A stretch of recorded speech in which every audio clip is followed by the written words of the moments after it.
দিগন্তে ধুলোর মেঘ উঠতে দেখা যাচ্ছিল, যা ছিল আসন্ন ঝড়ের স্পষ্ট লক্ষণ। প্রতিশোধ স্পৃহায় উন্মত্ত আবু সুফিয়ানের নেতৃত্বে আরব উপদ্বীপের বিভিন্ন স্থান থেকে জড়ো হওয়া 10,000 যোদ্ধার বিশাল এক বাহিনী মদিনার উপকণ্ঠে এসে পৌঁছেছিল। 10,000 সৈন্যের এই বাহিনী নিয়ে আমরা তাদের জন্মদিনকেই অভিশপ্ত দিন করে দিতে বাধ্য করব। মুশরিকরা প্রতিশোধের আগুনে জ্বলছিল, কিন্তু সামনে যা দেখলো তাতে তারা স্তব্ধ হয়ে গেল। শহরের দিকে যাওয়ার একমাত্র পথটি প্রায় 6 কিলোমিটার দীর্ঘ এক খন্দক কেটে আটকে দেওয়া হয়েছে। খন্দকটি ছিল অত্যন্ত প্রশস্ত ও গভীর, যেন অতিক্রম করা অসম্ভব এমন এক প্রাচীর। সহজ জয়ের যে আত্মবিশ্বাস তারা নিয়ে এসেছিল তা মুহূর্তেই ভয় ও অনিশ্চয়তায় রূপ নিল। এমন এক প্রতিরক্ষা কৌশলের সামনে পড়ে শত্রুরা কি করবে বুঝতেই পারছিল না, কারণ জীবনে কখনো তারা এ ধরনের কৌশল এর আগে দেখেনি। কিন্তু পরিস্থিতি এমন হলো কিভাবে, এবং মুসলিমরা কিভাবে এই বিশাল বাহিনীর মোকাবিলার জন্য এমন পরিকল্পনা করতে পারল? আর সবচেয়ে গুরুত্বপূর্ণ বিষয়, এরপর কি ঘটতে চলেছিল? বিশ্বাসঘাতকতা, গোপন পরিকল্পনা এবং অলৌকিক ঘটনা। চলুন আমরা একসাথে প্রত্যক্ষ করি খন্দকের যুদ্ধের সেই মহাকাব্যিক ইতিহাস।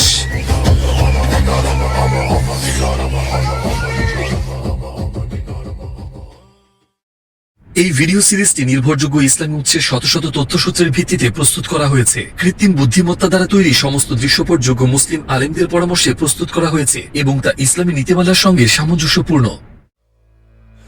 বিশ্বাসঘাতকতার শাস্তি স্বরূপ বনু নাদির ইহুদি গোত্রকে মদিনা থেকে বহিষ্কার করা হয়েছিল। তাদের কেউ কেউ শাম অঞ্চলে চলে যায়, আর কেউ কেউ আবার খাইবারে গিয়ে বসতি স্থাপন করে। খাইবারে অন্য যে কোনো অঞ্চলের তুলনায় ইহুদিদের সংখ্যা বেশি ছিল। সংখ্যায় বেশি হওয়ায় তারা একে অপরকে যুদ্ধের জন্য উৎসাহ দিতে শুরু করলো। এই আত্মবিশ্বাস থেকেই তারা পরিকল্পনা করতে লাগলো রাসূলুল্লাহ সাল্লাল্লাহু আলাইহি ওয়াসাল্লাম এবং তার সাহাবীদের বিরুদ্ধে প্রতিশোধ নেওয়ার। কিন্তু তারা জানতো একা একা এটি সম্ভব নয়, তাই তারা 19 জনের একটি প্রতিনিধি দল পাঠালো, যাতে করে কুরাইশ ও অন্যান্য আরব গোত্রকে রাসূলুল্লাহর বিরুদ্ধে যুদ্ধে উস্কে দেওয়া যায়। প্রথমে তারা কুরাইশদের কাছে গেল, তারপর গাতাফান ও বনু সুলাইম গোত্রের কাছে, এরপর আরো অনেক আরব গোত্রের কাছে গেল। এই কারণে এই যুদ্ধকে আহজাবের যুদ্ধও বলা হয়, অর্থাৎ সম্মিলিত বাহিনীর যুদ্ধ। কারণ বড় ছোট বহু গোত্র একত্রিত হয়ে মুসলিমদের বিরুদ্ধে দাঁড়ানোর জন্য একত্রিত হয়েছিল। পরিকল্পনা অনুযায়ী প্রতিনিধি দলের প্রথম গন্তব্য ছিল মক্কা। উহুদের যুদ্ধের শেষটা মনে আছে? আবু সুফিয়ান তখন রাসূলুল্লাহকে চ্যালেঞ্জ করেছিলেন 1 বছর পর বদরে আবার সাক্ষাৎ করার কথা। আল্লাহর রাসূল সাল্লাল্লাহু আলাইহি ওয়াসাল্লাম সেই চ্যালেঞ্জ গ্রহণ করেছিলেন। পরের বছর তিনি তার বাহিনী নিয়ে বদরের দিকে অগ্রসর হলেন, কিন্তু সেখানে গিয়ে তিনি কাউকেই পেলেন না। কুরাইশরা তার মুখোমুখি হওয়ার সাহসই করেনি। বদরের যুদ্ধে তারা ভয়াবহ পরাজয়ের শিকার হয়েছিল, আর সেই থেকেই আবু সুফিয়ানের মনে প্রতিশোধের আগুন জ্বলছিল। তাহলে স্বাগতম। মুহাম্মদের বিরুদ্ধে লড়াইয়ে যে আমাদের সাহায্য করবে সে আমাদের প্রিয়। ইসলাম দিন দিন শক্তিশালী হয়ে উঠছে তা কুরাইশরা বুঝতে পারছিল। তারা আর একা ইসলামকে মোকাবেলা করতে পারবে না, তাই এই প্রস্তাব গ্রহণ করা ছাড়া তাদের সামনে আর কোনো উপায় ছিল না। আবু সুফিয়ান দেখতে চাইলেন ইহুদি প্রতিনিধি দল সত্যিই কতটা দৃঢ় প্রতিজ্ঞ, তারা এই কাজে কতটা আন্তরিক ও দৃঢ় তা যাচাই করার জন্য তিনি তাদের একটা পরীক্ষা নিতে চাইলেন। সে বলল, হে ইহুদিরা, বলতো আমাদের ও মুহাম্মদের বিরুদ্ধে কার ধর্ম উত্তম? আমাদের ধর্ম উত্তম নাকি তার ধর্ম? সে বলল, হে ইহুদিরা, মুহাম্মদের সঙ্গে আমাদের বিরোধ সম্পর্কে বলো। অথচ মনে মনে তারা জানতো বাস্তবতা সম্পূর্ণ উল্টো। তবুও প্রতিশোধের তাড়নায় তারা মিথ্যা বলতে দ্বিধা করল না। ইহুদি প্রতিনিধি দল কুরাইশদের সাথে একটি চুক্তি করল এবং তাদের প্রথম মিত্র নিশ্চিত করল, কিন্তু তাতেও তাদের সন্তুষ্টি ছিল না। আরো সমর্থন পেতে তারা গাতাফান গোত্রের কাছে গেল, যারা মক্কা ও নাজদের মাঝখানে বাস করত, আর তাদের রাজি করাতেও বেশি সময় লাগেনি। এরপর বনু সুলাইমও তাদের সাথে যোগ দিতে সম্মত হল। শুধু কেবল ইহুদি প্রতিনিধিরাই নয়, কুরাইশরা নিজেরাও অবিরাম চেষ্টা করছিল আরো গোত্রকে রাজি করাতে। এরপর তারা আহাবিশ গোত্র এবং তাদের মিত্র গোত্রগুলোর সমর্থনও পেল। তাদের সব দল একত্রিত হলে মোট বাহিনীর সংখ্যা দাঁড়ায় প্রায় 4000 জন। আর মদিনার আশপাশের গোত্রগুলোর সমর্থন নিশ্চিত করার পর কুরাইশরাও অক্লান্তভাবে আরো গোত্রকে রাজি করানোর চেষ্টা চালাচ্ছিল। 10,000 সৈন্যের এই বাহিনী নিয়ে আমরা তাদের জন্মদিনকেই অভিশপ্ত দিন করে দিতে বাধ্য করব। এদিকে এসব ঘটনার মধ্যেই একটি সংবাদ এলো নবী সাল্লাল্লাহু আলাইহি ওয়াসাল্লামের কাছে খুজয়া গোত্রের পক্ষ থেকে। সে আসছে, আবু সুফিয়ান এক বিশাল বাহিনী নিয়ে এদিকে অগ্রসর হচ্ছে। কতজন? হাজার হাজার। তুমি কি তাদের নিজের চোখে দেখেছো? ওয়াদিতে তাদের গোয়েন্দা দলকে দেখেছি, তারা দ্রুত এগোচ্ছে। নবী করিম সাল্লাল্লাহু আলাইহি ওয়াসাল্লাম তাৎক্ষণিকভাবে সাহাবীদের সমবেত করলেন পরামর্শের জন্য। সবারই ছিল নিজ নিজ মতামত। অবশেষে এমন একটি প্রস্তাব এলো যা সবকিছু বদলে দেবে। হে আল্লাহর রাসূল, পারস্যে আমরা যখন অশ্বারোহী শত্রুদের আক্রমণের ভয় পেতাম, তখন আমরা শহরের চারদিকে খন্দক খনন করতাম নিজেদের রক্ষার জন্য। এই প্রস্তাবটি দিয়েছিলেন পারস্য বংশোদ্ভূত সাহাবী সালমান আল ফার্সি রাদিয়াল্লাহু আনহু। নবীজি এবং তার সাহাবীরা এর আগে কখনো এমন কৌশলের কথা শোনেননি, কিন্তু রাসূলুল্লাহ এই পরিকল্পনাকে যুক্তিসঙ্গত মনে করলেন এবং তা অনুমোদন দিলেন। তারা এমন একটি খন্দক খনন করতে যাচ্ছিলেন যা এতটাই প্রশস্ত ও গভীর হবে যে ঘোড়াও তো অতিক্রম করতে পারবে না। কিন্তু সর্বপ্রথম রাসূলুল্লাহ বের হলেন খন্দকটি ঠিক কোথায় খনন করা যেতে পারে তা নির্ধারণ করতে। মদিনার এক পাশে ছিল বিস্তীর্ণ আগ্নেয় পাথরের প্রান্তর, আর অন্য পাশে ছিল বিশাল খেজুর বাগান। কোন বাহিনী এই দুই পথ দিয়ে সহজে অগ্রসর হতে পারত না। আর দক্ষিণ দিকে ছিল একটি বিশাল পাহাড়, যা সেই দিক থেকেও প্রবেশকে অসম্ভব করে তুলেছিল। এক অর্থে বলা যায় আল্লাহ নিজেই মদিনাকে প্রাকৃতিক সুরক্ষায় ঘিরে রেখেছিলেন। শুধু একটি দিকই খোলা ছিল, আর ঠিক সেখানেই খনন করা হবে সেই দীর্ঘ খন্দক, যা শত্রুদের শহরের দিকে অগ্রসর হওয়ার পথ সম্পূর্ণভাবে বন্ধ করে দেবে। কিন্তু এই কাজ শেষ করার জন্য তাদের হাতে ছিল 10 দিনেরও কম সময়। তাই তারা সবাই মিলে নিজেদের সর্বশক্তি দিয়ে খনন কাজে লেগে গেলেন, এবং তাদের নেতৃত্ব দিচ্ছিলেন স্বয়ং আল্লাহর রাসূল। হাতে কোদাল ও শাবল নিয়ে তিনি নিজেও সাহাবীদের সঙ্গে কাঁধে কাঁধ মিলিয়ে একসাথে কাজ করছিলেন, আর একই সঙ্গে তাদের উৎসাহ দিচ্ছিলেন। তীব্র গরম ও ক্ষুধা সত্ত্বেও তারা সারাদিন বিরামহীনভাবে খনন করে যাচ্ছিল। কখনো কখনো সাহাবীরা বলতেন, ইয়া রাসূলুল্লাহ, আপনি একটু বিশ্রাম নিন, আমরা এই কাজটা শেষ করে নিতে পারবো, আপনারা নিজেকে কষ্ট দেওয়ার প্রয়োজন নেই। তিনি চাইলে কাজ না করেও থাকতে পারতেন, কারণ তিনি তো ছিলেন আল্লাহর রাসূল, আর এতে কারোরই কোনো আপত্তি থাকতো না। কিন্তু তিনিই তো বলেছেন, একটি জাতির নেতা সেই ব্যক্তি যে তাদের সেবা করে। তার কাছে বসে বসে দেখা কাজ করার চেয়েও কঠিন ছিল। তিনি জানতেন কষ্ট ও পরিশ্রমের মাধ্যমেই আল্লাহর বরকত ও রহমত নেমে আসে, তাই তিনি সবার চেয়ে বেশি পরিশ্রম করছিলেন। সেই বছর আরব ভূমি ভয়াবহ খরা ও দুর্ভিক্ষে আক্রান্ত ছিল। ক্ষুধার যন্ত্রণা সহ্য করার জন্য অনেক মুসলিম নিজেদের পেটে পাথর বেঁধে রাখতেন। এভাবে তারা এক ধরনের মিথ্যা তৃপ্তির অনুভূতি তৈরি করে ক্ষুধার কষ্ট কিছুটা কমানোর চেষ্টা করতেন। একদিন কিছু সাহাবী গভীর কষ্টে রাসূলুল্লাহ সাল্লাল্লাহু আলাইহি ওয়াসাল্লামের কাছে এলেন এবং তাদের দুর্দশার কথা জানাতে চাইলেন। কিন্তু সামনে যা দেখলেন তাতে তাদের কথা গলায় আটকে গেল। কিন্তু রাসূলুল্লাহ যখন তার পেটের কাপড় খুললেন, একটি নয় 2টি পাথর মাটিতে পড়ে গেল। তোমরাও কি ক্ষুধার কারণে পেটে পাথর বেঁধেছো? তিনিও তাদের মতোই কষ্ট সহ্য করছিলেন, বরং তাদের চেয়েও বেশি। একদিন জাবির ইবনে আব্দুল্লাহ রাদিয়াল্লাহু আনহু রাসূলুল্লাহকে সেই অবস্থায় দেখে আর সহ্য করতে পারলেন না। তিনি বাড়ি ফিরে তার স্ত্রীকে বললেন, আমি আল্লাহর রাসূলকে দেখেছি ক্ষুধায় অত্যন্ত দুর্বল হয়ে পড়েছেন। এত কষ্ট অন্য কেউ হলে হয়তো অজ্ঞানী হয়ে যেত। আমাদের ঘরে কি কিছু খাবার আছে? তার স্ত্রী বললেন, আল্লাহর কসম, এই ছোট একটি ছাগল আর কয়েক মুঠো জব ছাড়া আমাদের কাছে আর কিছুই নেই। জাবির ছাগলটি জবাই করলেন, আর তার স্ত্রী জব গুঁড়ো করে আটা বানালেন। মাংস একটি হাঁড়িতে মাটির চুলায় রান্না বসিয়ে দিল। জাবির যখন বাড়ি থেকে বের হচ্ছিলেন রাসূলুল্লাহকে দাওয়াত দিতে, তখন তার স্ত্রী বললেন, দয়া করে আমাকে রাসূলুল্লাহ সাল্লাল্লাহু আলাইহি ওয়াসাল্লামের সামনে বিব্রত করবেন না। অর্থাৎ তিনি বোঝাতে চেয়েছিলেন অনেক মানুষকে যেন দাওয়াত না দেওয়া হয়, কারণ তাদের যে খাবার তা মাত্র কয়েকজনেরই হবে। জাবির নবীজির কাছে গিয়ে বললেন তারা সামান্য কিছু খাবার প্রস্তুত করেছেন। তারপর তিনি অনুরোধ করলেন যেন তিনি কয়েকজন সাহাবীকে সঙ্গে নিয়ে আসেন। কিন্তু রাসূলুল্লাহ সাল্লাল্লাহু আলাইহি ওয়াসাল্লাম এমন কিছু বললেন যা জাবির কখনো কল্পনাও করেননি। তিনি খাদ খননরত সব সাহাবীকে ডেকে বললেন, তোমাদের ভাই আমাদেরকে ভোজের দাওয়াত দিয়েছেন। জানিয়ে জাবিরের স্ত্রী আশঙ্কা করেছিলেন ঠিক সেটাই ঘটল। কয়েকজনের জন্য প্রস্তুত করা খাবার এখন পুরো সাহাবীদের একটি বড় দলকে খাওয়াতে হবে।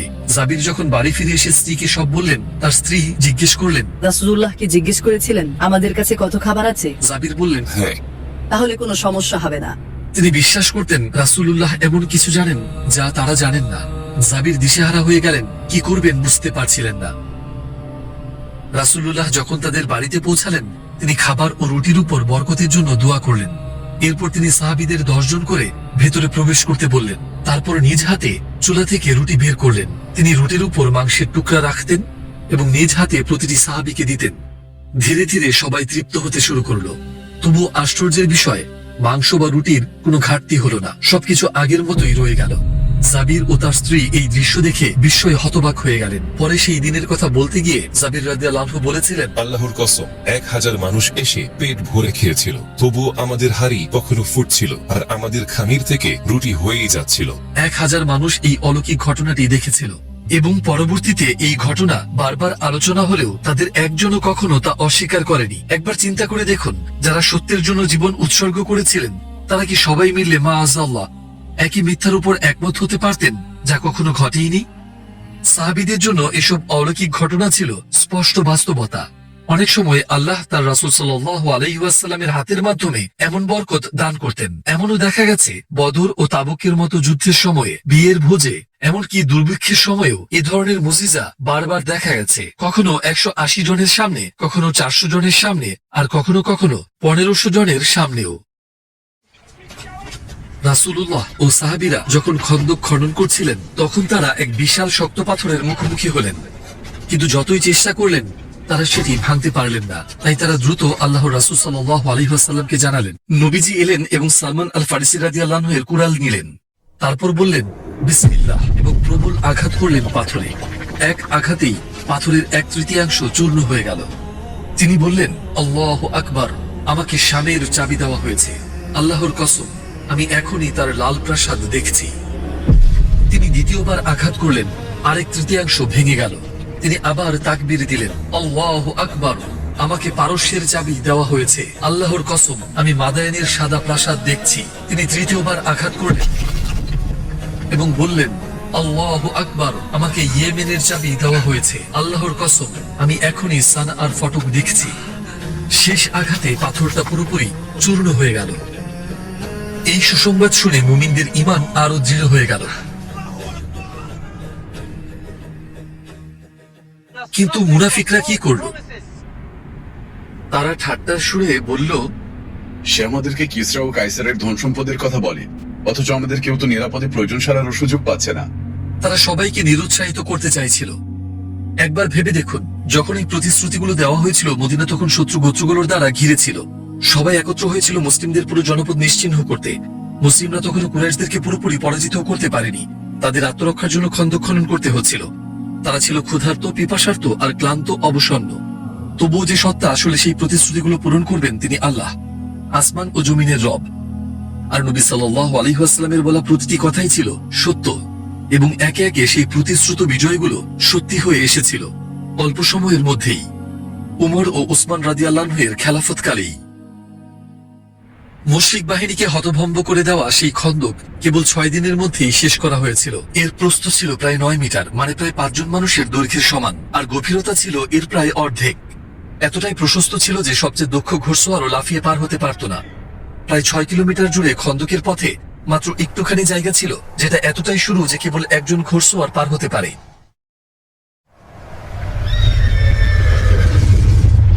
তারা আসছে।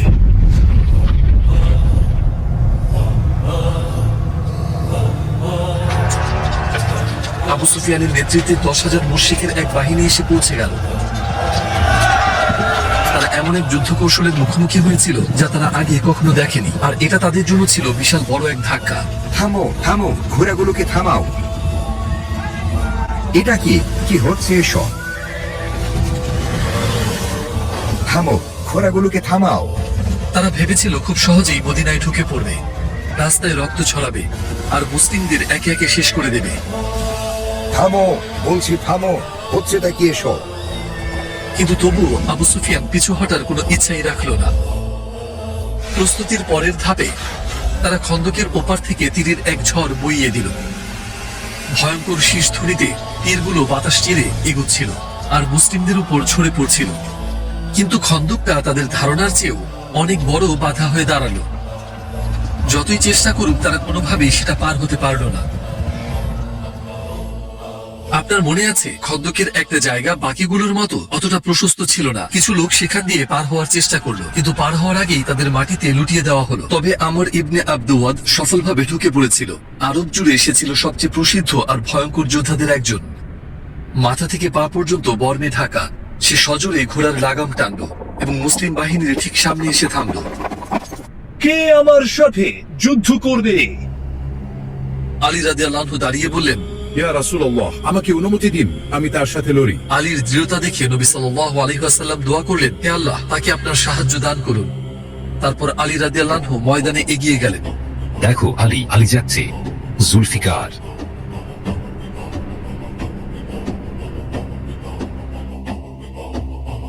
তুমি কে? আমি আলী, আবু তালিবের পুত্র। আমি তোমার রক্ত ঝরাতে চাই না।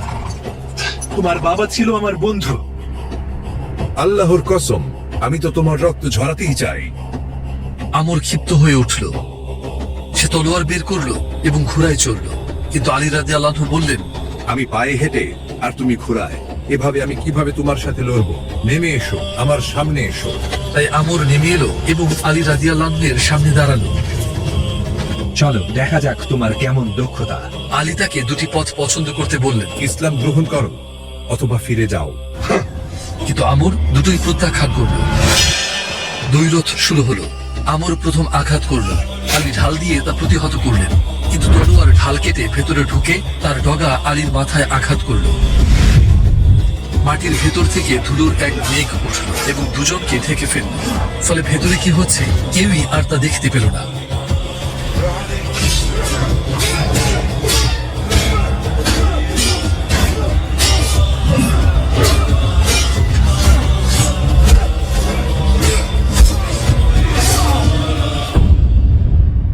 এক মুহূর্তের জন্য কেউ বুঝতে পারছিল না কি ঘটেছে। অবশেষে এক আওয়াজ শোনা গেল। আমরের মাথা মাটিতে গড়িয়ে পড়েছিল। সেই তাকবীর ছিল আলী রাদিয়াল্লাহু আনহু-এর। নবী সাল্লাল্লাহু আলাইহি ওয়াসাল্লাম এবং সাহাবারা যখন শুনলেন, তারা বুঝে গেলেন আলী আমরকে পরাজিত করেছেন। আর সবাই একসাথে চিৎকার করে উঠলেন। আরো 2-3 জন লোকও খন্দক পার হয়ে আলীর উপর হামলা করতে এসেছিল, কিন্তু মৃত্যু ভয়ে তারা ফিরে গেল। শত্রুরা তাদের হামলা থেকে কিছুই অর্জন করতে পারল না, তাই তারা খন্দকের ওপারের অবস্থানেই থাকতে বাধ্য হলো। তাদের করার মতো আসলে আর কিছুই ছিল না। কয়েকদিন ধরে দুই পক্ষই দূর থেকে একে অন্যের দিকে তীর ছুটতে থাকলো, কিন্তু এতে যুদ্ধটা আরো দীর্ঘ হতে লাগলো। আর যুদ্ধ যত দীর্ঘ হচ্ছিল, কুরাইশদের অবস্থা ততই খারাপ হচ্ছিল, কারণ আবহাওয়াও প্রতিদিন আরো কঠিন হয়ে উঠছিল। দিনে ছিল তীব্র গরম আর রাতে প্রচন্ড ঠান্ডা। রাসূলুল্লাহ সাল্লাল্লাহু আলাইহি ওয়াসাল্লাম প্রায় 500 জন সাহাবীকে মদিনায় পাঠিয়ে দিলেন শহরকে নিরাপদ রাখতে।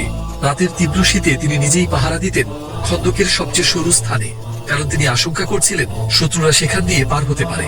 আয়েশা রাদিয়াল্লাহু আনহা পরে বলেছিলেন, যখন নবী সাল্লাল্লাহু আলাইহি ওয়াসাল্লাম ঘরে ফিরতেন, তখন শহরের চারপাশের ফসল বেশিরভাগই ইতোমধ্যে কাটা হয়ে গিয়েছিল। শত্রু সেনাবাহিনীর পশুগুলোর খাওয়ার মতো কিছুই ছিল না। কোনো খাবার নিয়ে আমরা খুব কমই আনতে পেরেছি। এইভাবে চলতে থাকলে তাদের পশুগুলো একে একে মারা যেতে শুরু করবে। তারা ভেবেছিল মাত্র 1-2 দিন যুদ্ধ করলেই হয়তোবা সহজেই জয়লাভ করতে পারবে, তাই তারা সঙ্গে এনেছিল খুব সামান্য খাদ্য সামগ্রী। পরিস্থিতি যদি এভাবেই চলতে থাকে, তবে তারা বেশি দিন টিকতে পারবে না। আবু সুফিয়ান পরিস্থিতিটি বুঝতে পেরেছিল, তাই সে তার সৈন্যদের তীর নিক্ষেপ আরো বাড়ানোর নির্দেশ দিল। তীর বৃষ্টি এত তীব্র ছিল যে মুসলিমদের জন্য নড়াচড়া করাও প্রায় অসম্ভব হয়ে পড়েছিল। এরপর কুরাইশদের একদল অশ্বারোহী সৈন্য মুসলিমদের বিপরীত দিকে এসে পৌঁছালো এবং তাদের দিকে তীর নিক্ষেপ করতে শুরু করলো। তাদের আক্রমণ এত তীব্র ও অবিরাম ছিল যে মুসলিমদের সূর্যাস্ত পর্যন্ত এক মুহূর্ত বিরতি ছাড়াই খন্দকে নিজেদের রক্ষা করতে হয়েছিল। এর ফলে রাসূলুল্লাহ সাল্লাল্লাহু আলাইহি ওয়াসাল্লাম এবং সাহাবীরা সময়মতো আসরের নামাজ আদায় করতে পারেননি। এতে আল্লাহ রাসূল এতটাই ব্যথিত হলেন যে তিনি মুশরিক বাহিনীর বিরুদ্ধে দোয়া করে বললেন, আল্লাহ তাদের ঘরবাড়ি এবং তাদের কবরকে আগুনে ভরে দিন, যেমনটা তারা আমাদের আসরের নামাজ পড়তে বাধা দিয়েছে। এরপর তিনি কাজা নামাজ আদায় করলেন এবং তার সাহাবীরাও তাই করলেন। আল্লাহর রাসূল তো তায়েফে যারা তাকে পাথর মেরেছিল তাদের বিরুদ্ধেও অভিশাপ দেননি। তবুও নামাজের গুরুত্ব এতটাই মহান ছিল যে যারা তাদের নামাজ থেকে বিরত রেখেছিল তাদের বিরুদ্ধে তিনি এমন দোয়া করেছিলেন। খন্দকের কাছে যুদ্ধ তখনও তীব্রভাবে চলছিল, কিন্তু কেবল মুশরিক বাহিনীই ছিল না একমাত্র হুমকি। শুরু থেকেই যে বিষয়টি রাসূলুল্লাহ আশঙ্কা করছিলেন তা এবার সত্যি হয়ে গেল। হিজরতের পর যে মদিনার চুক্তি করা হয়েছিল মনে আছে? সেই চুক্তি অনুযায়ী মদিনার সব গোত্র প্রতিশ্রুতি দিয়েছিল যদি কখনো শহরের উপর আক্রমণ হয় তবে সবাই মিলে তা প্রতিরক্ষা করবে, কিন্তু বনু কুরাইজা সেই প্রতিশ্রুতি ভঙ্গ করলো। আরো ভয়াবহ বিষয় হলো তারা বরং শত্রুদের সাহায্য করার সিদ্ধান্ত নিল এবং চরম এক বিশ্বাসঘাতকতা করলো। দুর্গগুলো দুই দিক থেকেই হুমকির ভয় ছিল। আগেই জানতাম আমরা সেটা, তারা চুক্তি ভঙ্গ করবেই। তারা মদিনার দক্ষিণে মজবুত দুর্গে বসবাস করত। সেখান থেকেই তারা মুসলিমদের বিরুদ্ধে অভিযান চালানোর পরিকল্পনা করছিল। রাসূলুল্লাহ সাল্লাল্লাহু আলাইহি ওয়াসাল্লাম সঙ্গে সঙ্গে সাদ ইবনে মুআজ রাদিয়াল্লাহু আনহুকে পাঠালেন কয়েকজন সাহাবীকে সঙ্গে নিয়ে তাদের সঙ্গে আলোচনার জন্য, কিন্তু তারা কোনোভাবেই তাদের সিদ্ধান্ত থেকে সরে এলো না। তারা দৃঢ় প্রতিজ্ঞ ছিল মুসলিমদের সম্পূর্ণ ধ্বংস করতে। এখন শুধু বাইরে থেকেই তীর আসছিল না, দক্ষিণ দিক থেকেও ইহুদি বাহিনী মুসলিমদের উপর প্রবল চাপ সৃষ্টি করছিল। কুরাইজার ইহুদিরা মদিনার ভেতরেই বাস করত, অর্থাৎ মুসলিমরা এখন দুই দিকের আগুনের মধ্যে পড়ে গেল। আর পরিস্থিতিকে আরো কঠিন করে তুলতে মুনাফিকরা আবারও ফিতনা ছড়াতে শুরু করলো এবং বলল, আল্লাহ ও তার রাসূল আমাদেরকে মিথ্যা প্রতিশ্রুতি ছাড়া কিছুই দেননি।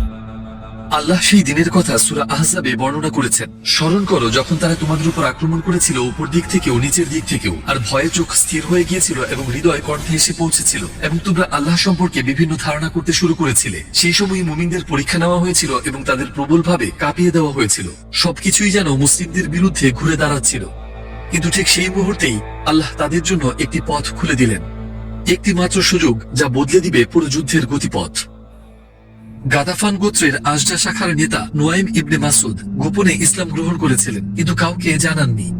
তিনি গোপনে আল্লাহর রাসূলের কাছে এসে নিজের ঈমান ঘোষণা করলেন। শাহাদাহ গ্রহণ করে মুসলিম হওয়ার পরেই তিনি বললেন, হে আল্লাহর রাসূল, আমি যদি কখনো কোনোভাবে উপকারে আসতে পারি তাহলে আমাকে শুধু হুকুম করবেন। যে ব্যক্তি সদ্য ঈমানের স্বাদ পেয়েছে সে কোনোভাবেই চুপচাপ বসে থাকতে পারে না। নবী সাল্লাল্লাহু আলাইহি ওয়াসাল্লাম তার দৃঢ়তা দেখে তিনি এটিকে সুযোগ হিসেবে কাজে লাগিয়েছিলেন। তিনি বললেন, শত্রুদের কাছে ফিরে যাও এবং তাদের মধ্যে বিভেদ সৃষ্টি করার জন্য যা করা যায় করো। নোয়াইম নিঃশব্দে শত্রুর তিনটি দলের মাঝেই ঢুকে পড়লেন, এমন ভাবে যেন তিনি কখনো ইসলাম গ্রহণ করেননি। প্রথমে তিনি বনু কুরাইজার কাছে গেলেন এবং তাদের মনে সন্দেহ সৃষ্টি করলেন। যদি কুরাইশ ও গাতাফান মুসলিমদের পরাজিত করতে না পারে তাহলে তারা নিজেদের ঘরে ফিরে যাবে এবং তোমাদের একা রেখে দেবে। তখন মুহাম্মদ সহজেই তোমাদের শাস্তি দিতে পারবেন। যদি তোমরা তা না চাও তবে কুরাইশ ও গাতাফানের কাছে বলো তারা যেন তাদের কিছু লোককে জিম্মি হিসেবে দেয়। তাহলেই কেবল তারা তোমাদের সঙ্গে বিশ্বাসঘাতকতা করতে পারবে না, কারণ তারা কখনোই নিজেদের লোকদের হারানোর ঝুঁকি নেয় না। এরপর নোয়াইম কুরাইশদের কাছে গেলেন এবং বললেন, বনু কুরাইজা মুসলিমদের উপর আক্রমণ করার সিদ্ধান্তে অনুতপ্ত, আর তারা তাদের সঙ্গে গোপনে একটা চুক্তি করেছে। চুক্তি ভঙ্গ করার জন্য ক্ষমা পাওয়ার বিনিময়ে তারা মুসলিমদের কাছে প্রতিশ্রুতি দিয়েছে কুরাইশদের 70 জন লোককে তারা ধরে এনে হস্তান্তর করবে যাতে তাদের মৃত্যুদণ্ড দেওয়া হয়। তাই যদি ইহুদিরা তোমাদের কাছে তোমাদের কোনো লোককে জিম্মি হিসেবে চায় তবে এমন কিছুতে কখনোই রাজি হবে না। এরপর তিনি গাতাফানের কাছে গেলেন এবং একইভাবে তাদের সতর্ক করলেন, ইহুদিরা জিম্মি চাইলে তারা যেন কাউকেই না দেয়। নোয়াইম নিজেই গাতাফান গোত্রের ছিলেন বলে কেউ তার উপর সন্দেহ করেনি, আর তারা সঙ্গে সঙ্গেই তার পরামর্শ গ্রহণ করল। নোয়াইম যা বলেছিলেন তারই অনুসরণ করে বনু কুরাইশ ও গাতাফানের কাছে জিম্মি দাবি করল নিজেদের নিরাপত্তা নিশ্চিত করার জন্য। এতে মুশরিকরা নিশ্চিত হয়ে গেল নোয়াইম সত্য কথাই বলছিল এবং স্বাভাবিকভাবেই তারা কাউকেই হস্তান্তর করতে অস্বীকার করল। পরে আবু সুফিয়ান সেই দিনের কথা বলতে গিয়ে বলেছিল, ওরা যদি আমার কাছে একটা ছাগলের বাচ্চাও চাইতো তবুও আমি তা দিতাম না। এভাবেই পরিকল্পনাটি সফল হলো। অবিশ্বাসে তাদের জোটে এখন ভাঙন ধরল। অবরোধ অনেক দীর্ঘ হয়ে গিয়েছিল এবং তাদের ঐক্য ভেঙে পড়তে শুরু করেছিল। মুসলিমরাও আর শত্রুপক্ষের বাহিনীও দুপক্ষই ক্লান্ত হয়ে পড়েছিল। ক্ষুধা, তৃষ্ণা আর শীত দুপক্ষকেই ধৈর্যের একেবারে শেষ প্রান্তে ঠেলে দিয়েছিল। তবে তাদের মধ্যে একটি পার্থক্য ছিল, মুসলিমরা শক্তি পেত আসমান জমিনের রব আল্লাহর কাছ থেকে, যিনি সবকিছুর উপর ক্ষমতাবান। অন্যদিকে ওরা ভরসা করত প্রাণহীন মূর্তির উপর, পাথরের উপর, যার কোনো ক্ষমতাই নেই। আল্লাহর রাসূল জানতে চাইলেন শত্রু বাহিনী কি করছে এবং তাদের পরিকল্পনা কি। সেই রাতে তিনি তাদের শিবিরে কাউকে পাঠানোর সিদ্ধান্ত নিলেন। উনার চারপাশে পাহারায় থাকা অল্প কিছু মুসলিমকে তিনি জিজ্ঞেস করলেন, কে আমাকে এদের খবর এনে দিতে পারবে আর কিয়ামতের দিন আল্লাহ তাকে আমার সঙ্গী করবেন। ভাবতে পারেন কি বিরাট সম্মান, কে না চাইবে এটা। কিন্তু রাতটি এতটাই কঠোর ছিল যে কেউই সাড়া দিল না। হুযায়ফা ইবনে আল ইয়ামান, যিনি সেই রাতে উপস্থিত ছিলেন, পরে বলেছিলেন, আমরা নিজেদের গায়ে ভারী কাপড় জড়িয়ে নিয়েছিলাম। হিম শীতের কারণে ক্ষুধা আর রাতের আতঙ্কে শুধু যেখানে ছিলাম সেখানেই পড়ে থাকার চেষ্টা করছিলাম। আমি জীবনে কখনো এত অন্ধকার রাত বা এত ভয়ঙ্কর ঝড় আর কখনো দেখিনি। এতটাই অন্ধকার ছিল যে আমরা নিজেদের আঙুলের ডগাও দেখতে পাচ্ছিলাম না, আর বাতাস গর্জন করছিল যেন বজ্রের মতো। যখন কেউ সাড়া দিল না, আল্লাহর রাসূল হুযায়ফাকে ডাকলেন, যাও শত্রু সম্পর্কে আমাকে খবর এনে দাও। হুযায়ফা বুঝতে পারছিলেন না কি করবেন। এমন জমাট শীতে তিনি কিভাবে যাবেন। তখন নবী সাল্লাল্লাহু আলাইহি ওয়াসাল্লাম তার জন্য দোয়া করলেন, হে আল্লাহ, তাকে সামনে থেকে রক্ষা করুন, পেছন থেকে, ডান দিক থেকে, বাম দিক থেকে, উপর থেকে এবং নিচ থেকে। হুযায়ফা বললেন, সেই মুহূর্তেই আমার ভেতরের সব ভয় দূর হয়ে গেল আর শীতও আমাকে ছেড়ে দিল। তারপর নবী সাল্লাল্লাহু আলাইহি ওয়াসাল্লাম আমাকে বললেন, হুযায়ফা, আমার কাছে ফিরে আসা পর্যন্ত এমন কিছু করবে না যাতে তারা সতর্ক হয়ে যায়। তীর ছুড়বে না, পাথর নিক্ষেপ করবে না, আর বর্ষা বা তরবারি দিয়ে আঘাতও করবে না। এরপর হুযায়ফা চুপি চুপি কুরাইশদের শিবিরে ঢুকে পড়লেন। সেখানে তিনি কুরাইশদের নেতা আবু সুফিয়ানকে দেখলেন আগুনের কাছে বসে নিজেকে গরম করছে। হুযায়ফা তার ঠিক পেছনে চলে গেলেন। তার ধনুক তীর প্রস্তুতি ছিল। তাদের নেতা সেখানেই ছিল। একটি তীরেই তিনি সেরা আঘাতটাই হানতে পারতেন, কিন্তু তিনি স্মরণ করলেন আল্লাহর রাসূল কি বলেছিলেন এবং নিজেকে সংযত রাখলেন। এর পেছনে আসলে আল্লাহরই হিকমত ছিল। আল্লাহ তার বান্দাকে রক্ষা করছিলেন, যাকে তিনি পরে ইসলামের পথ দেখাবেন, যেন সে কাফের অবস্থায় মারা না যায়। এরপর হুযায়ফা ভিড়ের আরো ভেতরে এগিয়ে গিয়ে তাদের মধ্যেই মিশে গেলেন। আবু সুফিয়ান একটি গুরুত্বপূর্ণ সিদ্ধান্ত ঘোষণা করতে যাচ্ছিল, কিন্তু তার মনে সন্দেহ জাগলো। এত অন্ধকার ছিল যে কাউকেই চেনা যাচ্ছিল না। তাই সে সতর্কতা নিল। তোমার পাশের লোকটির বাহু ধরে তার নাম জিজ্ঞেস করো। হুযায়ফা প্রায় ধরা পড়েই যাচ্ছিলেন, কিন্তু আল্লাহ তার হৃদয়ে একটি বুদ্ধি ঠেলে দিলেন। যখন সবাই শুধু পাশের লোকটিকেই ধরলো, তিনি দ্রুত ডান পাশের লোকটির এবং বাম পাশের লোকটির দুজনের বাহু ধরে কঠোরভাবে জিজ্ঞেস করলো, তুমি কে? তারা দুজনেই নিজেদের নাম বলল, আর কেউই তাকে লক্ষ্য করল না। হে আমার সদস্যবৃন্দ, এই প্রচন্ড বাতাস আমাদের সবকিছু ধ্বংস করে দিয়েছে। আমাদের ঘোড়া ও উট মরতে শুরু করেছে। এখনই সবকিছু গুটিয়ে নাও এবং আমরা চলে যাব, কারণ আমি চলে যাওয়ার সিদ্ধান্ত নিয়েছি। হুযায়ফা তথ্য নিয়ে ফের রওনা হলেন। তখনও তিনি কোনো শীত অনুভব করছিলেন না, কিন্তু আল্লাহর রাসূল সাল্লাল্লাহু আলাইহি ওয়াসাল্লামের কাছে পৌঁছাতেই শীত আবার ফিরে এলো। তিনি নবীজিকে দেখলেন গভীর বিনয়ে তার রবের কাছে নামাজে দাঁড়িয়ে আছেন, আর যখন তিনি তার কাছে সুসংবাদ পৌঁছে দিলেন, নবী সাল্লাল্লাহু আলাইহি ওয়াসাল্লাম খুব স্বস্তি অনুভব করলেন। অবশেষে শত্রুরা পিছু হটতে চলেছে। তারপর এক রাতে আল্লাহ এমন এক প্রবল বাতাস পাঠালেন যে মরুর বালি উড়ে আকাশে উঠল এবং মুশরিকদের তাঁবুগুলো ছিঁড়ে ছিন্ন ভিন্ন হয়ে গেল। ঝড় তাদের মুখে বালি ছুঁড়ে মারল, আর তাদের ঘোড়া ও উটগুলো আতঙ্কিত হয়ে পড়ল। চারদিকে ছুটোছুটি করতে লাগলো। সবকিছু একেবারে লণ্ডভণ্ড হয়ে গেল। শত্রু বাহিনী বুঝতেই পারছিল না কি ঘটছে। দুর্দশা আর আতঙ্কে তারা পিছু হটতে শুরু করলো এবং পেছনে ফিরে তাকানো ছাড়াই পালিয়ে গেল। সূরা আল আহজাব সেই মুহূর্তটি এভাবে বর্ণনা করে, হে ঈমানদারগণ, তোমাদের উপর আল্লাহর অনুগ্রহ স্মরণ করো, যখন বাহিনী তোমাদের উপর চড়াও হয়েছিল আর আমরা তাদের উপর পাঠিয়েছিলাম এক প্রবল বাতাস এবং এমন এক বাহিনী যাদের তোমরা দেখতে পাওনি, আর তোমরা যা করো আল্লাহ তা প্রত্যক্ষকারী। অবরোধ শেষ হয়ে গেল এবং শত্রুদের তাড়িয়ে দেওয়া হলো। কিন্তু যারা মুসলিমদের সাথে বিশ্বাসঘাতকতা করেছিল তারা তো এখনো মদিনার ভেতরেই আছে। তাদের বিশ্বাসঘাতকতা উপেক্ষা করা যায় না। আল্লাহর রাসূল খন্দক থেকে মাত্রই ফিরে এসেছিলেন এবং তখনও তার বর্ম খুলেননি। এমন সময় হঠাৎ জিবরিল আলাইহিস সালাম তার সামনে উপস্থিত হলেন। তিনি বললেন, হে আল্লাহর রাসূল, আপনি কি অস্ত্র নামিয়ে রেখেছেন? রাসূলুল্লাহ উত্তর দিলেন, হ্যাঁ, আমরা নামিয়ে রেখেছি। তখন জিবরিল আলাইহিস সালাম বললেন, কিন্তু আমরা এখনো নামাইনি। তাই তাদের দিকে রওনা হন। যুদ্ধ এখনো শেষ হয়নি। পরবর্তী লক্ষ্য স্পষ্ট ছিল, বনু কুরাইজা। ইহুদিরাও জানতো তাদের বিশ্বাসঘাতকতা অবশ্যই ক্ষমার অযোগ্য ছিল। তারা বলল, আল্লাহর কসম, মুহাম্মদ এখনই আমাদের দিকে আসবে। এবং তারা তাদের মজবুত দুর্গগুলোর ভেতরে আশ্রয় নিল। সে দেয়ালগুলোর আড়ালে নিজেকে নিরাপদ মনে করে তারা নবীজিকে ভয়ঙ্কর অপমানজনক কথা ছুড়ে মারতে লাগলো। আত্মসমর্পণের কোনো ইচ্ছাই তাদের ছিল না। তারা ভরসা করছিল মদিনার মুনাফিকদের দেয়া প্রতিশ্রুতির উপর। মুনাফিকরা গোপনে তাদের কাছে বার্তা পাঠিয়েছিল, মদিনা ছেড়ে যাবে না, আমরা সব রকম ভাবে তোমাদের সাহায্য করব। কিন্তু একটি বিষয় ইহুদিরা ভুলে গিয়েছিল, মুনাফিকরা কখনোই তাদের প্রতিশ্রুতি রক্ষা করে না।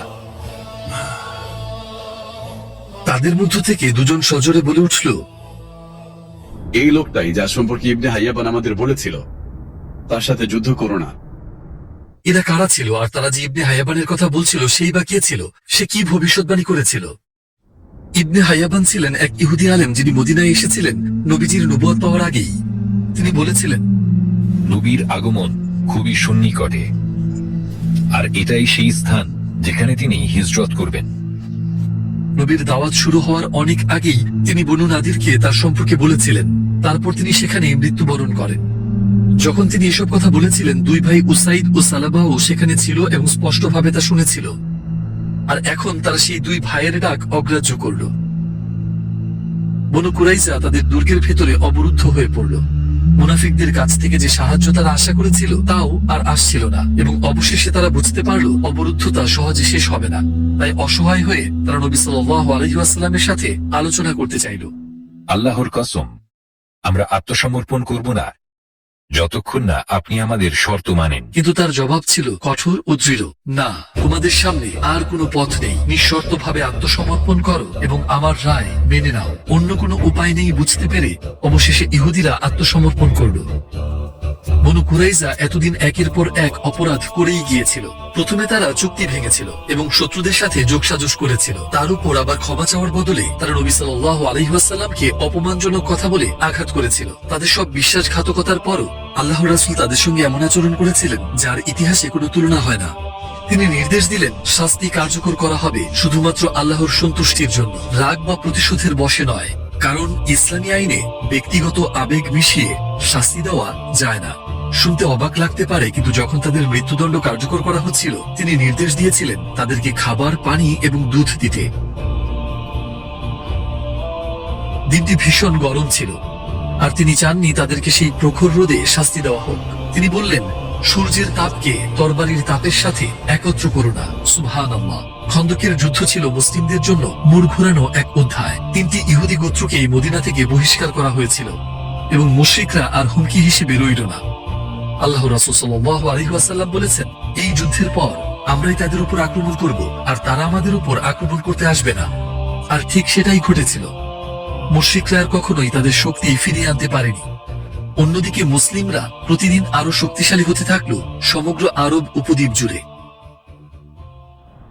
হিজরতের 5ম বছরে নবী সাল্লাল্লাহু আলাইহি ওয়াসাল্লাম সংবাদ পেলেন যে বনু আল মুস্তালিক গোত্র মদিনার বাড়তে থাকা শক্তিকে হুমকি হিসেবে দেখছে এবং তারা তাদের উপর আক্রমণের পরিকল্পনা করছে। রাসূলুল্লাহ সাল্লাল্লাহু আলাইহি ওয়াসাল্লাম এই সংবাদ শুনে সঙ্গে সঙ্গেই প্রায় 700 সাহাবীকে একত্র করলেন আর সূর্যোদয়ের পর তারা সেই স্থানে পৌঁছালো যেখানে বনু আল মুস্তালিক শিবির স্থাপন করেছিল। গোত্রটি ছিল পুরোপুরি অপ্রস্তুত। এরপর আল্লাহর রাসূল তার বাহিনীকে যুদ্ধসজ্জায় সাজালেন এবং এক আকস্মিক আঘাতে এই হুমকিটি নির্মূল করে দিলেন।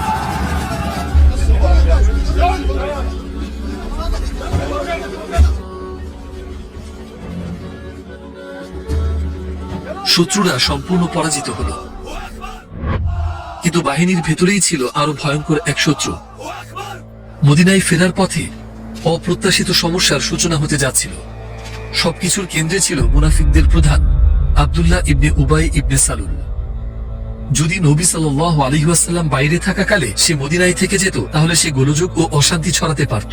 এই কারণেই আল্লাহর রাসূল এই অভিযানে তাকে সঙ্গে নিয়েই এসেছিলেন। তিনি যখন মুসলিমদের সঙ্গে থাকতেন তখন তিনি প্রশংসা করতেন এবং সমর্থন দিতেন নবীজিকে, কিন্তু যখন তিনি একা থাকতেন তার ঘনিষ্ঠ বন্ধুদের সঙ্গে তখন তিনি ইসলাম বিরোধী কথা বলতেন এবং ঈমানদারদের উপহাস করতেন। তার সম্পর্কে এবং তার মতো লোকদের সম্পর্কে আল্লাহ কোরআনে বলেছেন, যখন তারা মুমিনদের সঙ্গে সাক্ষাৎ করে তখন বলে আমরা ঈমান এনেছি, কিন্তু যখন তারা তাদের শয়তানের সঙ্গে গোপনে মিলিত হয় তখন বলে আমরা তো তোমাদেরই সঙ্গে আছি, আমরা তো কেবল ঠাট্টা করছিলাম। প্রতি শুক্রবার তিনি মসজিদে নববীতে আসতেন এবং মুসলিমদের মাঝে বসতেন। তিনি নবী সাল্লাল্লাহু আলাইহি ওয়াসাল্লামের খুতবা শুনতেন আর খুতবা শেষ হলে হঠাৎ দাঁড়িয়ে চিৎকার করে বলতেন, সম্মানিত উপস্থিতি, রাসূলকে সবাই সাহায্য করো যাকে আল্লাহ তোমাদের মধ্যে পাঠিয়েছেন। তার মাধ্যমে আল্লাহ তোমাদের সম্মানিত করেছেন, তোমাদের শ্রেষ্ঠত্ব দিয়েছেন এবং বিজয় দিয়েছেন। অতএব তার কথা শোনো, সম্মান করো এবং তার আনুগত্য করো। তিনি প্রতি শুক্রবারই এটা করতেন, অন্তত উহুদের দিনের আগ পর্যন্ত, যেদিন তিনি 300 জনকে নিয়ে বাহিনী থেকে সরে পড়েছিলেন। সাধারণত তাকে যখন কোনো সামরিক অভিযানে যেতে বলা হতো তিনি যেতেন না। পিছিয়ে থাকার জন্য তিনি সবসময় কোনো না কোনো অজুহাত বের করতেন, কিন্তু এবার তিনি যোগ দিলেন কারণ তিনি তেমন কোনো প্রকৃত বিপদ দেখতে পাচ্ছিলেন না। আর আসলে তিনি যুদ্ধলব্ধ সম্পদের লোভে ছিলেন। একই সঙ্গে তিনি খুঁজছিলেন এমন একটি সুযোগ যার মাধ্যমে তিনি মুসলিমদের মধ্যে অশান্তি ও বিভেদ সৃষ্টি করতে পারেন, যারা দিনে দিনে আরো শক্তিশালী হয়ে উঠছিল। আর সে সুযোগ তার হাতে আসবে দুবার। তো তাহলে এই ঘটনাগুলোর মধ্যে প্রথমটি কি ছিল? অভিযান থেকে ফেরার পথে মুসলিম বাহিনী একটি কূপের পাশে শিবির স্থাপন করল।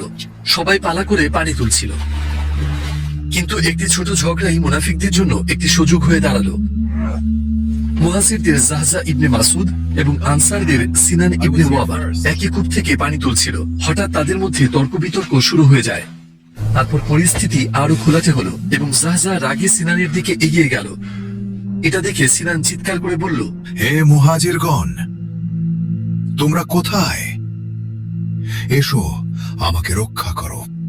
মুহূর্তের মধ্যে আনসার ও মুহাজিররা, যারা ভ্রাতৃত্বের শ্রেষ্ঠ দৃষ্টান্ত স্থাপন করেছিল, একে অপরের মুখোমুখি দাঁড়িয়ে গেল।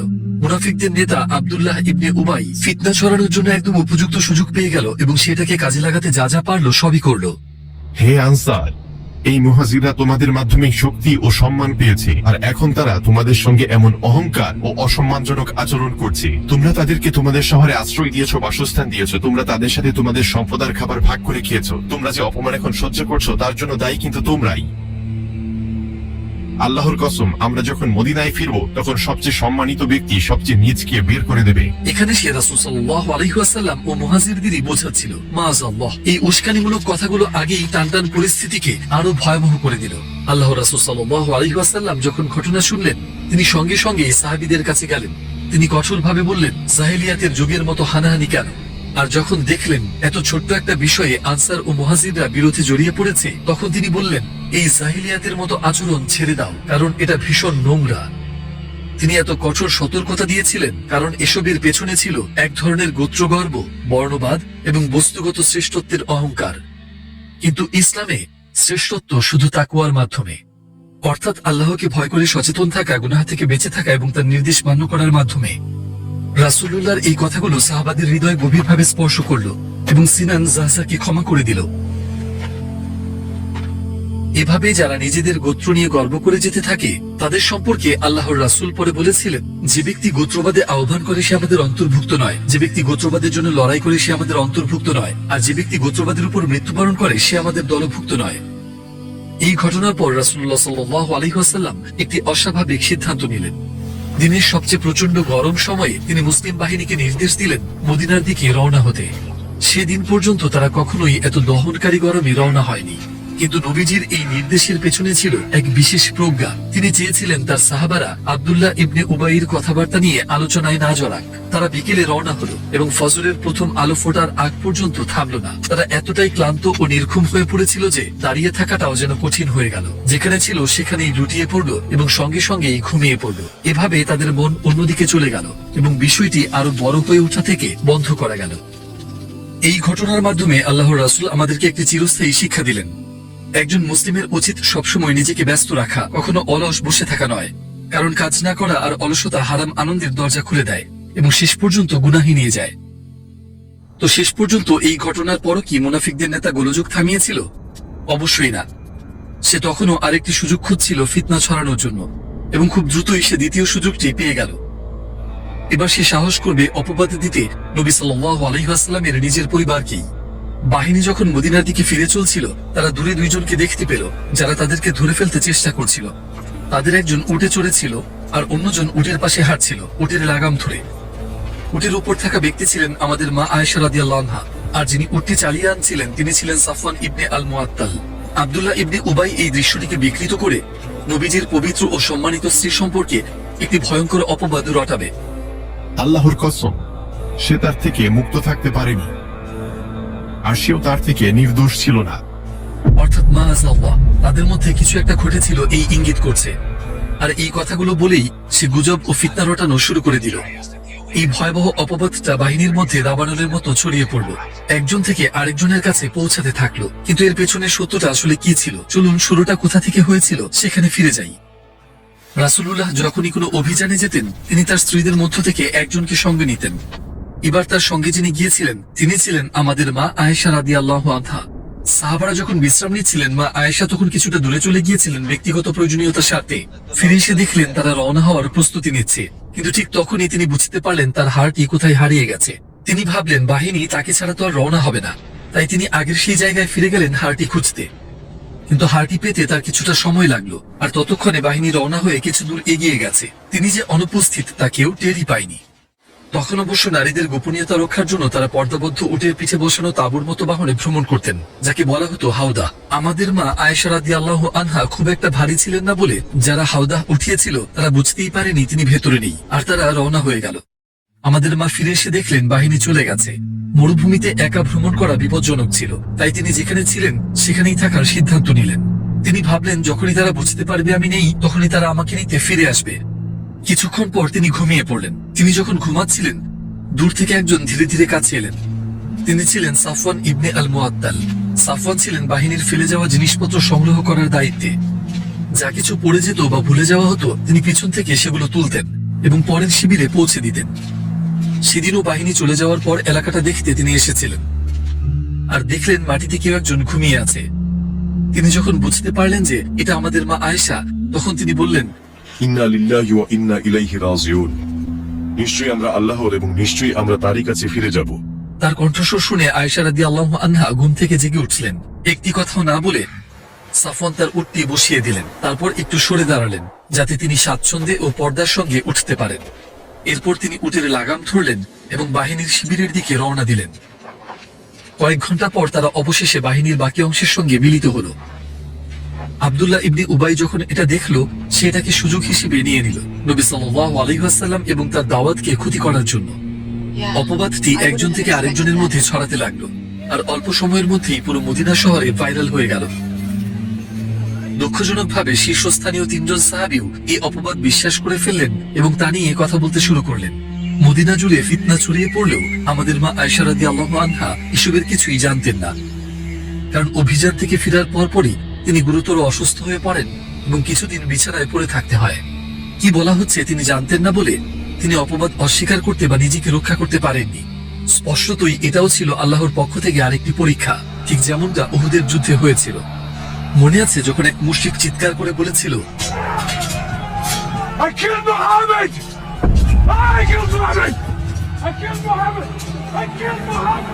অথচ বাস্তবে আল্লাহর রাসূল একটি গর্তে পড়ে গিয়েছিলেন।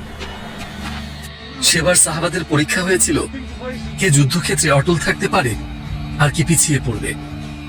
কিন্তু এবার পরীক্ষাটা ছিল একেবারে আলাদা। এটা ছিল কে এমন গুজব ছড়াতে অংশ নেবে যা তারা নিজের চোখে দেখেনি, আর কে তা থেকে দূরে থাকবে। আল্লাহ আয়েশাকে পুরোপুরি অজ্ঞাত রেখেছিলেন কি বলা হচ্ছে সে সম্পর্কে। সময় গড়াতে গড়াতে যারা বলতো যে প্রমাণ না হওয়া পর্যন্ত এটা কেবল একটা মিথ্যা অপবাদ, তারা যেমনটা একদিকে, আর অন্যদিকে যারা এটাকে ছড়াতে সাহায্য করেছিল তাদের সবারই একে একে মুখোশ খুলে গেল। এটা ছিল অত্যন্ত কঠিন এক পরীক্ষা, যা কেবল আয়েশা রাদিয়াল্লাহু আনহা এর মতো দৃঢ় একজন নারীর পক্ষেই সহ্য করা সম্ভব ছিল। আমাদের মা এখনো কিছুই জানতেন না, কিন্তু তিনি লক্ষ্য করতে শুরু করলেন রাসূলুল্লাহ সাল্লাল্লাহু আলাইহি ওয়াসাল্লামের আচরণে পরিবর্তন এসেছে। আগের মতো আর একই ভালোবাসা ও যত্ন দেখাচ্ছিলেন না। তিনি তার নামও আর উচ্চারণ করতেন না, বরং আয়েশার অবস্থা জানতে চাইলে তিনি তার মাকে জিজ্ঞেস করতেন, আপনার রোগী কেমন আছে? এই দূরত্বপূর্ণ আচরণটা আয়েশার হৃদয়ে ভীষণ আঘাত হয়ে বসেছিল। তিনি বুঝতেই পারছিলেন না কেন আল্লাহর রাসূল সাল্লাল্লাহু আলাইহি ওয়াসাল্লাম তার সঙ্গে এমন আচরণ করছেন। প্রায় 20 দিন পর তিনি বিছানা ছেড়ে বের হওয়ার মতো সুস্থ হলেন এবং মিসতাহ ইবনে উসাসার মায়ের সঙ্গে বাইরে গেলেন। আয়েশা রাদিয়াল্লাহু আনহা যখন নিজের সম্পর্কে গুজবের কথা শুনলেন, তিনি এমন ধাক্কা খেলেন যে কষ্টে কেঁপে কেঁপে উঠলেন, মাটিতে লুটিয়ে পড়লেন এবং অজ্ঞান হয়ে গেলেন। এর পরের দিনগুলোতে তিনি এত বেশি কেঁদেছিলেন যে আগের চেয়েও আরো বেশি অসুস্থ হয়ে পড়লেন। তিনি যখন বাবার বাড়ি পৌঁছালেন, তিনি বললেন, আমার মা, লোকেরা আমার সম্পর্কে কি বলছে আর আপনি আমাকে জানাননি কেন? এবং তারপর তিনি অঝরে কাঁদতে লাগলেন। তার মা তাকে সান্ত্বনা দেওয়ার চেষ্টা করলেন। ঠিক সেই সময় আবু বকর রাদিয়াল্লাহু আনহু ছাদের উপর কুরআন তিলাওয়াত করছিলেন। মেয়ের কান্না শুনে তিনি নিচে নেমে এলেন, তার পাশে বসে তাকে শান্ত করার চেষ্টা করলেন। তার অন্তর ছিল মেয়ের নিষ্পাপতার ব্যাপারে দৃঢ় ঈমানে পূর্ণ, কিন্তু পুরো ঘরটাই গভীর শোকে ভরেছিল এই ভয়ঙ্কর অপবাদের কারণে। এটা ছিল এমন এক কঠিন পরীক্ষা যা একজন নারী কখনোই সহ্য করতে পারে না। তিনি নিজেকে নির্দোষ প্রমাণ করতে চাইলেও ইতিমধ্যেই সবাই অপবাদটা শুনে ফেলেছিল, আর কেউ কেউ তো তা বিশ্বাসও করে ফেলেছিল। অথচ তাদের কেউই নিজ চোখে কিচ্ছু দেখেনি। তারা শুধু অন্যদের কথা পুনরাবৃত্তি করতে যোগ দিয়েছিল। বাহ্যিকভাবে দেখলে মনে হবে এটা যেন কেবল সাধারণ কিছু কথাবার্তা, দেখতে তুচ্ছই মনে হয়, কিন্তু বাস্তবে এর ভার, আল্লাহর কাছে জবাবদিহিতা ছিল অত্যন্ত ভয়াবহ। এই ঘটনায় দেখিয়ে দিল জিহ্বা কতটা বিপজ্জনক হতে পারে, আর কেন ব্যভিচারের অপবাদ দেওয়া 7টি মহাপাপের অন্তর্ভুক্ত। মাত্র একটি মাত্র কথায় অগণিত পরিবারের শান্তি ধ্বংস হয়ে যেতে পারে। আয়েশা রাদিয়াল্লাহু আনহা দোষী এমন সামান্যতম লক্ষণও ছিল না, তবুও মুনাফিকরা সমালোচনা থামাচ্ছিলই না, তারা লাগাতার বলেই যাচ্ছিল। সেই দিনগুলো আয়েশা রাদিয়াল্লাহু আনহার জন্য জীবনের সব কষ্টের চেয়েও কঠিন ছিল। আমার চোখের পানি থামছিল না, ঘুমও আসতো না। আমি এত কেঁদেছিলাম যে মনে হতো কান্নায় আমার কলিজা ফেটে যাবে। তাকে এমন অবস্থায় দেখে এক আনসারী নারী অনুমতি চাইল তার সঙ্গে থেকে কাঁদার জন্য। আয়েশা সম্মতি দিল। তারা দুজন একসঙ্গে কাঁদল।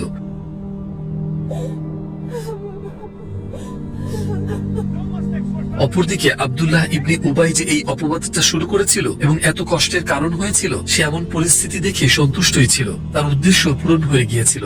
ভয়ঙ্কর এক মিথ্যা দিয়ে সে মুসলিমদের কাঁপিয়ে দিয়েছিল। যেখানে যেত সেই প্রসঙ্গটা নিয়ে কথা বলতে থাকতো। আরো বেশি ছড়ানোর জন্য যা পারতো সবই করত। রাসূলুল্লাহ সাল্লাল্লাহু আলাইহি ওয়াসাল্লাম খুব ভালোভাবেই জানতেন তার প্রিয় আয়েশা এই অভিযোগ থেকে সম্পূর্ণ নির্দোষ।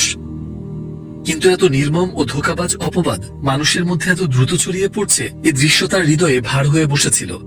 আর সেই কষ্টকর দিনগুলোতে কোনো প্রমাণ ছাড়া তিনি আমাদের মা আয়েশাকে কোনোভাবেই রক্ষা করতে পারতেন না। তিনি যদি তা করতেন, মুনাফিকরা তাকে অভিযুক্ত করত তিনি স্ত্রীকে ভালোবাসেন বলেই পক্ষপাত করছেন, আর তা একজন নবীর ইনসাফ বোধের সঙ্গে মানাতো না। আর তথাকথিত ওইসব মুসলিমদের সংখ্যাও কম ছিল না। তাই রাসূলুল্লাহর আর কোনো উপায় ছিল না অপেক্ষা করা ছাড়া। তিনি আল্লাহর পক্ষ থেকে ওহীর অপেক্ষায় ছিলেন। কিন্তু এই আল্লাহর পরীক্ষার অংশ হিসেবে সেই ওহী পুরো 1 মাস পর্যন্ত আর আসেনি। এই দীর্ঘ অপেক্ষায় কি প্রমাণ করে না যে তিনি সত্যিই আল্লাহর রাসূল এবং ওহী কেবল আল্লাহর পক্ষ থেকেই তার কাছে আসতো? যদি রাসূলুল্লাহ সাল্লাল্লাহু আলাইহি ওয়াসাল্লাম নিজ নফস থেকে কোনো কথা বলতেন, যদি মাআযাল্লাহ তিনি কোরআনের আয়াত বানিয়ে নিতেন, তাহলে কি তিনি পুরো 1 মাস এত কষ্ট সহ্য করতেন? 30 দিন তো দূরের কথা, 30 মিনিটই একটা আয়াত বানিয়ে মাআযাল্লাহ তিনি বিষয়টা শেষ করে দিতে পারতেন। কিন্তু সমস্ত কষ্টের মধ্যেও তিনি ধৈর্যের সঙ্গে অপেক্ষা করলেন ওহী নাযিল হওয়ার জন্য। আল্লাহর রাসূল সাল্লাল্লাহু আলাইহি ওয়াসাল্লাম আয়েশার বাবা মায়ের বাড়িতে গেলেন। তিনি তার স্ত্রীকে লক্ষ্য করে বললেন, হে আয়েশা, তোমার সম্পর্কে এমন এমন কথা আমার কাছে পৌঁছেছে যে বলার ভাষা আমার নেই। যদি তুমি নির্দোষ হও, আল্লাহ তোমার নির্দোষতা প্রকাশ করবেন। আর যদি তুমি কোনো গুনাহ করে থাকো, তাহলে আল্লাহর কাছে ক্ষমা চাও এবং তার কাছে তাওবা করো। আল্লাহর কসম, আমি জানি লোকেরা যা বলছে তা আপনি শুনেছেন, আর সেটা আপনার মনে গেঁথে আছে এবং আপনি সেটাকেই মনে হয় সত্য বলে ধরে নিয়েছেন। এখন আমি যদি বলি আমি নির্দোষ, আর আল্লাহ জানেন আমি নির্দোষ, তবুও কি আমাকে বিশ্বাস করবেন না? আর আমি যদি মিথ্যা জেনেও স্বীকার করি যে আমি অপরাধী, আর আল্লাহ জানেন আমি নির্দোষ, তাহলে আপনি আমাকে বিশ্বাস করবেন? আল্লাহর কসম, আমার ও আপনাদের জন্য আমি কোনো দৃষ্টান্ত খুঁজে পাচ্ছি না, ইউসুফ আলাইহিস সালামের পিতার কথাটি ছাড়া, যখন তিনি বলেছিলেন, সুতরাং উত্তম ধৈর্যই আমার জন্য সর্বোত্তম। আপনারা যা বলছেন তার ব্যাপারে আমি কেবল আল্লাহর কাছেই সাহায্য চাই। আর ঠিক সেটাই তিনি করলেন। তিনি ধৈর্য ধরলেন আর চোখে অশ্রু নিয়ে আল্লাহর দিকে ফিরে তার সাহায্য চাইতে লাগলেন। আয়েশা রাদিয়াল্লাহু আনহা কথা শেষ করা মাত্রই হঠাৎ আল্লাহর রাসূল সাল্লাল্লাহু আলাইহি ওয়াসাল্লামের উপর এক ভিন্ন অবস্থা নেমে এলো। তার পবিত্র কপাল থেকে ঘামের ফোঁটা ঝরতে লাগলো। এটাই ছিল ইঙ্গিত দীর্ঘ অপেক্ষার দিনগুলো অবশেষে শেষ হয়েছে। আল্লাহর বার্তা ওহী নাজিল হচ্ছিল। কিন্তু আমাদের মা আয়েশার মনে একটুও দুশ্চিন্তা ছিল না। তিনি নিশ্চিত ছিলেন আল্লাহ তার ইনসাফ প্রকাশ করবেনই, আর খুব শিগগিরই সবার সামনে তার নির্দোষতা স্পষ্ট হবেই। ওহী শেষ হলে রাসূল সাল্লাল্লাহু আলাইহি ওয়াসাল্লামের মুখে বড় এক উজ্জ্বল হাসি ফুটে উঠল। তিনি আয়েশা রাদিয়াল্লাহু আনহার দিকে ফিরে বললেন, হে আয়েশা, আল্লাহ তোমার নির্দোষতা ঘোষণা করেছেন। নাজিল হওয়া আয়াতগুলোতে আল্লাহ বলেছেন, নিশ্চয়ই যারা অপবাদ রটিয়েছে তারা তোমাদেরই একদল লোক। তোমরা একে তোমাদের জন্য মন্দ মনে করো না, বরং এটা তোমাদের জন্য কল্যাণকর। তাদের প্রত্যেকেই গুনাহ থেকে নিজ পাপের অংশ অর্জন করেছে, আর তাদের মধ্যে যে এতে সবচেয়ে বড় ভূমিকা রেখেছে তার জন্য রয়েছে মহাশাস্তি। যে শোক বহুদিন ধরে ঘরটাকে আচ্ছন্ন করে রেখেছিল, অবশেষে তা কেটে গেল। আল্লাহর রাসূল সাল্লাল্লাহু আলাইহি ওয়াসাল্লাম, আয়েশা ও তার বাবা মা সবাই স্বস্তির গভীর নিঃশ্বাস ফেললেন। পুরো 1 মাসের কষ্ট ও অপেক্ষার পর অবশেষে নাজিল হওয়া আয়াতগুলো আয়েশার নির্দোষতা নিশ্চিত করল। আর এর মাধ্যমে মদিনা জুড়ে যে ফিতনা ছড়িয়েছিল তা অবশেষে শেষ হয়ে গেল। সত্য অবশেষে প্রকাশ পেল। নিশ্চয়ই এখন আয়েশা শান্তি ও স্বস্তিতে আছেন, আলহামদুলিল্লাহ। আয়েশা রাদিয়াল্লাহু আনহাকে অভিযোগ থেকে মুক্ত ঘোষণা করা এবং যে ব্যক্তিটি শুরু করেছিল তার শাস্তির কথা উল্লেখ করা আয়াতের পর আরো কিছু আয়াত নাজিল হয়েছিল। এবার যারা অপবাদ ছড়িয়েছিল তাদের সম্পর্কে। যখন তোমরা এক মুখ থেকে আরেক মুখে একথা ফেরি করছিলে, আর মুখে বলছিলে, আর মুখে এমন কথা বলছিলে যার কোনো ধারণাই তোমাদের ছিল না, একেবারে হালকা মনে করছিলে, অথচ আল্লাহর কাছে এটি ছিল অত্যন্ত গুরুতর। কারণ অপবাদ ছিল একটি গুনাহ, কারো সম্মান ও অধিকারে আঘাত। তাই তাদেরকে এর শাস্তি ভোগ করতে হয়েছিল। যে 3 জন সাহাবী গুজবটি বিশ্বাস করে তা পুনরাবৃত্তি করেছিলেন আর এর ফলে অনিচ্ছাকৃতভাবে এটা ছড়াতে সাহায্য করেছিলেন, তাদেরকে নবী সাল্লাল্লাহু আলাইহি ওয়াসাল্লামের সামনে ডাকা হলো। আল্লাহর রাসূল আপনাদের ডাকছেন। তারা ধীরে ধীরে এগিয়ে এলেন। অন্তর জুড়ে ছিল অনুশোচনায় ভরা। রাসূল সাল্লাল্লাহু আলাইহি ওয়াসাল্লাম তাদের উপর রাগ করলেন না, বিদ্বেষও রাখলেন না, কিন্তু অপবাদ আর তাতে অংশ নেওয়ার শাস্তি ইসলামে স্পষ্ট ছিল। প্রকাশ্যে প্রত্যেকে পেল ৮০টি করে বেত্রাঘাত। এই শাস্তি শুধু তাদের জন্যই নয়, বরং সমগ্র মদিনার জন্য একটি গুরুত্বপূর্ণ শিক্ষা হয়ে উঠেছিল। যারা সেটা দেখেছিল তারা এরপর আর কখনো না জেনে কোনো কথা বলতো না। শুধু এই ঘটনাই নয়, বরং বড় বড় অপরাধের ক্ষেত্রেও ইসলাম দিয়েছে স্পষ্ট আইন ও শাস্তি, যাতে মানুষ অপরাধে নিরুৎসাহিত হয়। এর মূল উদ্দেশ্য ছিল প্রতিরোধ। ফলে সমাজে অপরাধ ছিল অবিশ্বাস্যভাবে কম। আর এর চেয়েও বড় কথা হচ্ছে, আল্লাহ তার বান্দাদের রক্ষা করছেন আরো ভয়াবহ শাস্তি থেকে, আখিরাতের শাস্তি থেকে। এ আইন প্রয়োগের সময়ও কারো প্রতি জুলুম করা হয়নি।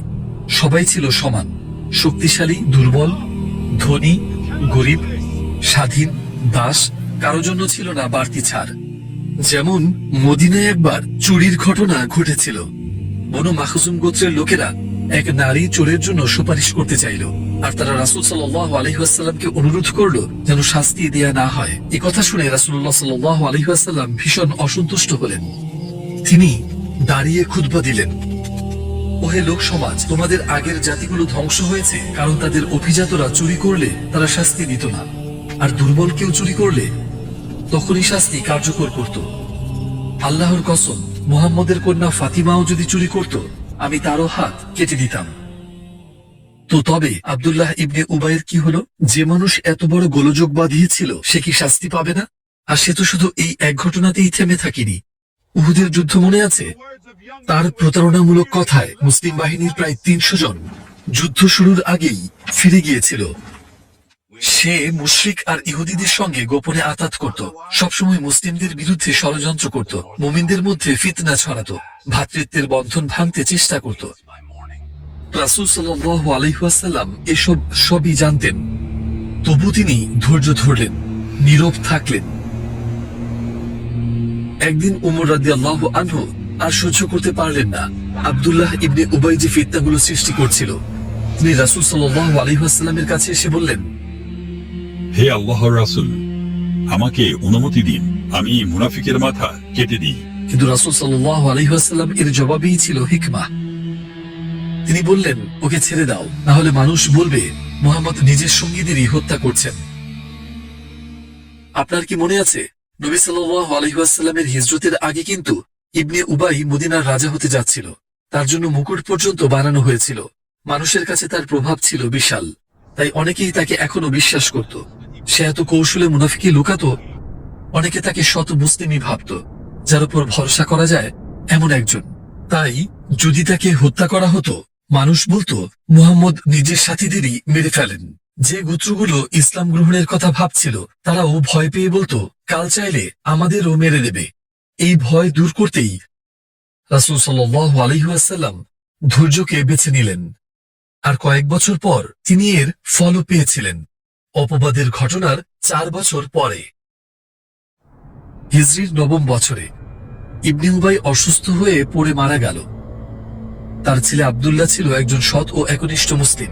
সে রাসূলুল্লাহ সাল্লাল্লাহু আলাইহি ওয়াসাল্লামের কাছে এসে বলল, হে আল্লাহর রাসূল, অনুগ্রহ করে আমাকে আপনার একটা জামা দিন, যাতে আমি তা আমার বাবার কাফন হিসেবে ব্যবহার করতে পারি। তারপর সে নবী সাল্লাল্লাহু আলাইহি ওয়াসাল্লামকে অনুরোধ করলেন তিনি যেন জানাজার নামাজ পড়ান এবং তার বাবার মাগফিরাতের জন্য দোয়া করেন। ভাবতে পারেন একজন ছেলের জন্য এটা কতটা কঠিন ছিল। তার বাবা ছিল ইসলামের সবচেয়ে বড় শত্রুদের একজন। যেদিন থেকে নবীজি মদিনায় পা রেখেছিলেন, সেদিন থেকেই। তবু আশ্চর্যের বিষয় হলো, রাসূলুল্লাহ সাল্লাল্লাহু আলাইহি ওয়াসাল্লাম তাকে ফিরিয়ে দেননি। তিনি নিজেরই জামা আব্দুল্লাহ ইবনে উবাইয়ের কাফন হিসেবে দিয়ে দিলেন। যখন তাকে জানানো হলো যে জানাজার সব প্রস্তুতি সম্পন্ন, তখন তিনি গিয়ে জানাজার নামাজ পড়ালেন। এমনকি দাফনের জন্য তিনি তার কবর পর্যন্ত হেঁটে গেলেন। সাহাবীরা কৌতূহলী হয়ে উঠলেন, আল্লাহর রাসূল কেন এমন একজন মানুষের জানাজা পড়ালেন যে তার পুরো জীবনটাই ইসলামের বিরুদ্ধে ষড়যন্ত্রে কাটিয়েছে? তিনি কেন এত দয়া দেখালেন এমন একজনকে যে প্রতিটি সুযোগে মুসলিমদের ক্ষতি করতে চেয়েছিল? এর নিশ্চয়ই কোনো কারণ ছিল। ভেতরে ছিল হয়তোবা গভীর কোনো প্রজ্ঞা, আর নিঃসন্দেহে ছিলও তাই। হে আল্লাহর রাসূল, আপনি কেন তাকে আপনার পরনের জামা দিতে গেলেন? এ ব্যাপারে জিজ্ঞেস করা হলে নবী সাল্লাল্লাহু আলাইহি ওয়াসাল্লাম বললেন, আমার জামা আর আমার নামাজ কিছুই তাকে আল্লাহর শাস্তি থেকে বাঁচাতে পারবে না। তবে আমি আশা করি এর মাধ্যমে তার গোত্রের 1000 মানুষ ইসলাম গ্রহণ করবে। আর সত্যিই এই কাজটি আব্দুল্লাহ ইবনে উবাইয়ের আশপাশের লোকদের উপর গভীর প্রভাব ফেলেছিল। কিছু সূত্রে পাওয়া যায় সেই দিন নবী সাল্লাল্লাহু আলাইহি ওয়াসাল্লামের ধৈর্য ও দয়ার কারণে প্রায় 1000 মানুষ খাঁটি অন্তরে ইসলাম গ্রহণ করেছিল। সুবহানাল্লাহ। বছরের পর বছর মুসলিমরা কাবা জিয়ারতের জন্য আকুল ছিল, আর এখন অবশেষে সেই সময় এসে গেল। আমরা কি সত্যিই মক্কায় যাচ্ছি?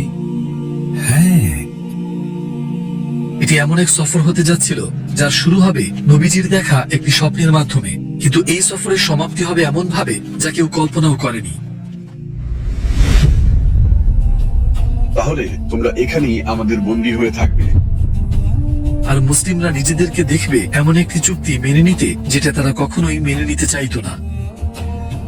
সেই চুক্তিটা কি ছিল, আর সেই বিস্ময়কর সফরে আসলে কি ঘটেছিল?